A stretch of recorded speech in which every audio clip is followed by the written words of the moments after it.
আওয়ামী লীগ সরকারের পতনের পর একের পর এক বেরিয়ে আসছে থলের বিড়ালের মতো সংসদ সদস্যরা।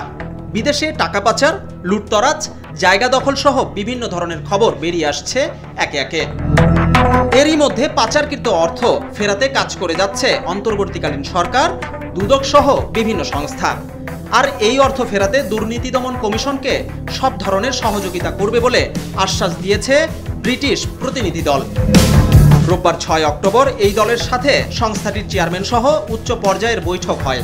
বৈঠক শেষে এসব কথা জানান দুদকের মহাপরিচালক আক্তার হোসেন। দুদক চেয়ারম্যান মইনুদ্দিন আবদুল্লাহর নেতৃত্বে এই বৈঠক অনুষ্ঠিত হয়।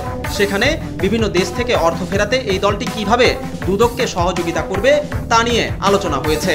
আজকে ইউকে ডেলিগেশনে এখানে এসেছিলেন, 2 সদস্য বিশিষ্ট টিম ছিলেন। তাদের সাথে অনলাইনেও ইউকে ডেলিগেশনের প্রতিনিধিরা ভার্চুয়ালি কানেক্টেড ছিলেন। মূলত ইলিসিট, এটাকে আমি যদি বলি যে অবৈধভাবে লেনদেন সংক্রান্ত মোদ্দা কথা মানি লন্ডারিং সংক্রান্ত বিষয়েই তারা আলোচনা করেছেন বলে আমি জেনেছি।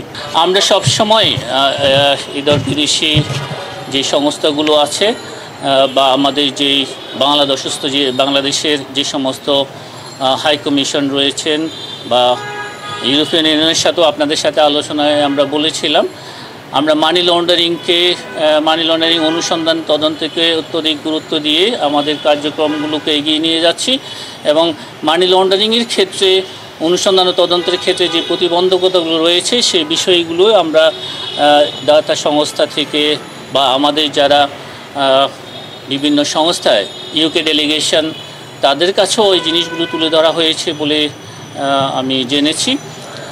মূলত তদন্ত কাজে বিশেষ করে